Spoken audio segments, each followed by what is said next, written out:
Hello, I'm Bijoy Menon, the Vice Chair of the International Stroke Conference 2026. Today, we had the CREST-2 trial results presented at the plenary by Dr. Lazar, the CREST-2 cognitive outcomes. As you all know, the primary results of the CREST-2 trial, which looked into whether carotid intervention, carotid endarterectomy or stenting would actually benefit patients with asymptomatic carotids, was presented 3 months ago with the publication in the New England Journal. It did leave us with a lot of questions. And for us neurologists, the question became, did this intervention in asymptomatic carotids, so patients with asymptomatic carotids, affect their cognitive outcomes?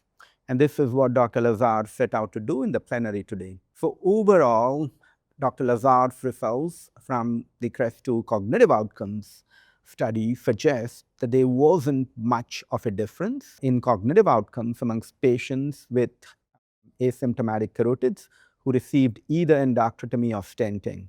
This was one of the largest trials that collected cognitive outcomes, and it was really well done.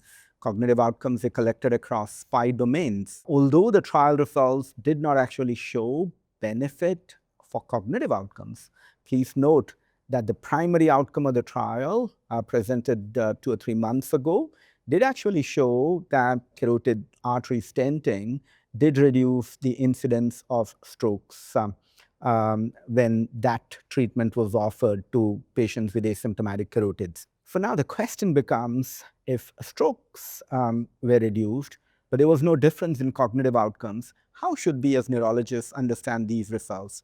Dr. Lazar did actually show something else that was interesting that helps us put all of these results in context. He did show that if a patient had an incident stroke after randomization, then the cognitive outcomes in those patients dropped dramatically.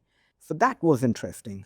I think, in my opinion, what it overall means is that carotid artery stenting in patients with asymptomatic carotids does reduce strokes, albeit, to a small extent.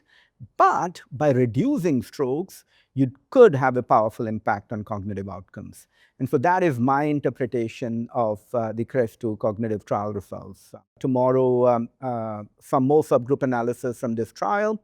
And you would also have the fireside chat where you'll meet the trialists who would actually discuss the implications of these results on our practice. Thank you.